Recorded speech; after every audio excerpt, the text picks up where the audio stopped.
समाज कौन होता है? हमारे अधिकारों को छीनने वाला।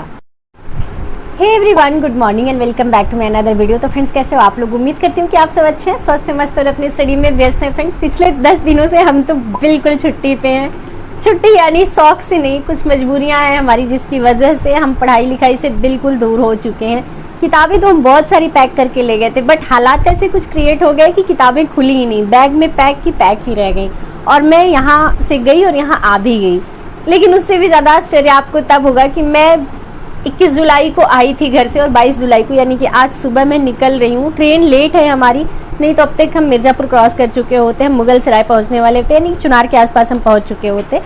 बट ट्रेन लेट है तो इस वजह से मैंने सोचा कि वीडियो शूट कर लूँ और आप लोगों के साथ अपनी जो मनोस्थिति है उसकी छोटी सी एक क्लिप शेयर कर दूँ, क्योंकि सब कुछ बताना पॉसिबल नहीं है। मैं नहीं अभी डिस्क्लोज करना चाहती हूँ, क्योंकि मुझे ऐसे लगता है कि चीज़ें सुलझ जाए ऑफ कैमरा तो ज़्यादा बेटर है। लेकिन अगर चीज़ें हमारे सेफ्टी पे आती हैं तो मैं ज़रूर शेयर करूँगी, क्योंकि भाई इस दुनिया में आया हुआ हर इंसान ही नहीं, हर जीव अपनी सेफ्टी का पूरा प्रयास करता है, तो मैं भी करूँगी, क्यों ना करूँ। जीवन जीने का अधिकार सबको है। तो चलिए बस एक छोटा सा हिंट दे देती हूँ कि मैं किस प्रॉब्लम में उलझी हुई हूँ। मैं एक किसान की बच्ची हूँ, मेरा कोई भाई नहीं है, हम 2 बहनें ही हैं। तो हम अपने सर की छत और उस ज़मीन, उस भूमि को बचाने की लड़ाई लड़ रहे हैं, जिस भूमि पे हम लोग अन्न उपजा के अपना पेट भरते हैं, और उस छत को बचाने की लड़ाई लड़ रहे हैं जिस छत के नीचे हम लोग सुकून से सोते हैं। नो डाउट कि बहुत कोई बड़ा महल नहीं है, बहुत वेल मेंटेन घर नहीं है मेरा, लेकिन जो है वो हमारा अपना है और बहुत सुकून रहता है उसमें ना किसी का इंटरफेयर रहता है, ना किसी का कोई झंझट झमेला रहता है, ना कोई हमें सलीके से रहने का सलाह देने वाला रहता है। वो हमारा अपना होता है और जब तक हम उस सर्कल के अंदर होते हैं, यानी उस 4 दीवारी के अंदर होते हैं, तब तक हम बहुत सेफ महसूस करते हैं। तो बस उसी को बचाने की लड़ाई लड़ रहे हैं हम, क्योंकि हर इंसान की रोटी कपड़ा और मकान तो ज़रूरत होता ही है, उसके बाद की चीज़ें उसके शौक़ सुविधाओं की होती हैं। बट हम लड़की हैं, हमारी बहन एक लड़की है, इस वजह से हम लोगों पे वो चीज़ें भारी पड़ रही हैं। वो चीज़ें लोगों के लिए ऐसे लग रहा है कि नहीं, हमारा कोई अधिकार नहीं है, वो चीज़ें हमारी नहीं है, क्योंकि हमारा भाई नहीं है इसलिए वो चीज़ें किसी और की है। तो बस उसी लड़ाई में हम उलझे हुए हैं और पिछले 10 से 11 दिन हो गए किताबों से बिल्कुल दूर हैं, जो कि एक बेचैनी का बहुत बड़ा कारण है। लेकिन ज़िंदगी में और भी चीज़ें होती हैं जिसको सुलझाना ज़रूरी होता है, उसको संभालना ज़रूरी होता है। तो बस उसी लड़ाई में हम इस समय व्यस्त हैं। उम्मीद करती हूँ आप सबकी पढ़ाई बढ़िया चल रही है, क्योंकि एग्ज़ाम की डेट कभी भी अनाउंस हो सकती है। ये बताते हुए मुझे खुशी तो बिल्कुल भी नहीं हो रही है, क्योंकि मेरी पढ़ाई लिखाई बंद है तो कितनी ही खुशी होगी, और जो पहले के आप पढ़े हैं वो कितना ही दिमाग में रहता है वो आपको भी पता है। रिवीजन तो करना ही पड़ता है, प्रैक्टिस सेट लगाने ही पड़ते हैं। जैसे ही मैंने सोचा कि टेस्ट सीरीज ज्वाइन कर लूँ, वैसे ये सारी चीज़ों का तूफान, ये बवंडर मच गया, और ये टाइम से मेरी ज़िंदगी में मचता रहता है। ये कोई नई बात नहीं है, ये समय समय से होता रहता है और समय समय से मैं इसके साथ डील करती रहती हूँ। जितनी भी मेरी सामर्थ्य है, जिस तरीके से भी मैं डील कर पाती हूँ करती रहती हूँ। बट आज तक मैंने ना बहुत खुल के कभी सोशल मीडिया पे बहुत सारी चीज़ें नहीं रखी, एक वीडियो के अलावा, क्योंकि उस टाइम पे भी चीज़ें बहुत वर्स्ट हो गई थी। इस वजह से वो वीडियो मुझे अपलोड करनी पड़ी थी। उसको मैं रीपोस्ट करूँगी, आप लोगों ने अगर नहीं देखा है तो उस वीडियो को ज़रूर देखिएगा आप लोग, क्योंकि अपने जीवन की तकलीफ़ को ना मैंने अपने अंदर दबा के रखा है। मुझे ऐसे लगता है कि चीज़ें सही हो जाए, बस इस होप में दबा के मैंने रखी है अपने अंदर कि चीज़ें सही हो जाए यार। अगर लग बाई चांस चीज़ें सही हो जाती है तो जो मैं पोस्ट कर दूँगी वो बाद में देख के मुझे बुरा लगेगा कि मैंने ये क्यों पोस्ट किया। बट जब बात मेरे सेफ्टी पे आएगी तो मैं ज़रूर कुछ ना कुछ पोस्ट करूँगी और आप लोगों के साथ साझा करूँगी कि हमारी ज़िंदगी में क्या चल रहा है,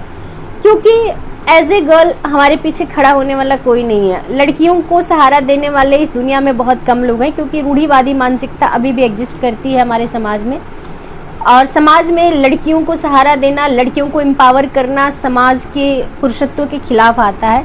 तो इस वजह से कोई नहीं आता है हमारे साथ खड़ा होने के लिए, जबकि हमारी कोई गलती नहीं है फिर भी। तो चलिए कोई बात नहीं, ये लड़ाई हमारी है, हम लड़ते रहेंगे। उम्मीद करते हैं कि आप सब हमारे साथ हैं, क्योंकि आप लोग इस वीडियो को जितना ज़्यादा शेयर करेंगे, आप लोग जितना ज़्यादा वीडियो पे कमेंट करेंगे, उतनी वीडियो इंगेजिंग बनेंगी, और जितनी वीडियो इंगेजिंग बनेगी उतनी वायरल होगी, और उतनी वायरल होगी तो उतनी अर्निंग होगी मेरी। तो एक किसी भी लड़ाई को लड़ने के लिए आर्थिक सहायता भी बहुत ज़रूरी होती है। तो मैं उम्मीद करती हूँ कि आप सब हमारे साथ हैं, आप सब हमारा सपोर्ट करेंगे। आप लोगों से मैं कुछ नहीं मांग रही हूँ, एक छोटा सा लाइक, शेयर, कमेंट्स फ्रेंड्स से मेरा हिम्मत बढ़ेगा और मैं इस लड़ाई को बहुत अच्छे से लड़ पाऊंगी। और ये लड़ाई सिर्फ मेरी नहीं है, मेरे जैसी ना जाने समाज में कितनी लड़कियां हैं जो दम घुट के रह जाती हैं, जिनका दम घुट जाता है, जो मर जाती हैं, जिंदा भी हैं तो अपने अंदर वो क्या दर्द छुपा के रखी है ना, उनके पास कोई प्लेटफॉर्म नहीं है कि वो कह पाएँ आपसे, उनकी बातें आप तक आ पाए। ना जाने कितनी लड़कियां ऑनर किलिंग का शिकार हो जाती हैं, ना जाने कितनी लड़कियों के साथ कितना कुछ हो जाता है। मैं तो बहुत लकी हूँ कि भले ही समाज मुझे जितना टारगेट करता है, भले ही हमारे पास पड़ोस पटीदार जितने टारगेट करते हैं, लेकिन हमारे पेरेंट्स बहुत सपोर्टिव हैं, हमारे पेरेंट्स हमें बहुत सपोर्ट करते हैं। नो डाउट कि वो थोड़े सातिर रहे होते, थोड़े चालाक रहे होते तो हमारी ज़िंदगी की समस्याएं थोड़ी कम रही होती, क्योंकि बहुत सारी चीज़ें वो समय के साथ सुलझा ले रहे होते। बट वो बहुत सीधे थे, जिसकी वजह से हमारे जीवन में समस्याएं बहुत जटिल हो गई, क्योंकि वो बहुत देर हो गई उसको सुलझाने में। और लोगों को भी ये लगा कि इनके पेरेंट्स अगर ऐसे हैं तो हम इजीली इनको टारगेट कर सकते हैं, तो वो भी एक रीज़न बन गया लोगों की लड़ाई लड़ने का। बट इस बात से कोई मलाल नहीं, कोई अफसोस नहीं। चलिए ठीक है, जो भी है जैसा भी है सब कुछ बहुत अच्छा है, क्योंकि हर संघर्ष कुछ न कुछ सिखाता है और मैं भी सीख रही हूँ इस चीज़ से।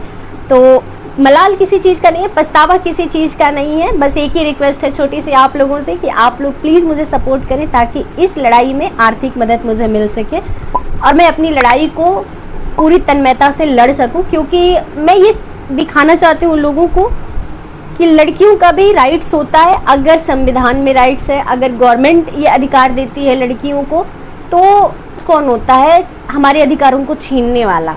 समाज कौन होता है हमें नीचा दिखाने वाला? समाज कौन होता है? और समाज भी, मैं एक चीज़ मेंशन कर दूं यहाँ ना, मैं सिर्फ अपने गांव की भी अगर प्रॉपर तरीके से बात करूं, सब लोग बहुत अच्छे हैं, बहुत अच्छे हैं, सिवाय उंगलियों पे गिन के 2-4 लोगों के अलावा सब लोग बहुत अच्छे हैं। लेकिन कुछ 2-4 लोगों की मतलब पुरुषत्व के खिलाफ चला जाता है एक स्ट्रॉन्ग महिला का खड़ा होना ऐसे जगह पे जहाँ पे हमारा भाई नहीं है, हमारे फादर सक्षम नहीं है फिजिकली या मेंटली खड़े होने के लिए उस जगह पे, तो हम खड़े हैं। तो वो चीज़ें बहुत सारे लोगों को खटकती है, बहुत सारे लोगों को बुरी लगती है, और इस वजह से भी लोग हमारी ज़िंदगी में ना चाह के भी अलग अलग तरीके की समस्याएं उत्पन्न करते रहते हैं, जिसकी वजह से मैं परेशान रहती हूँ।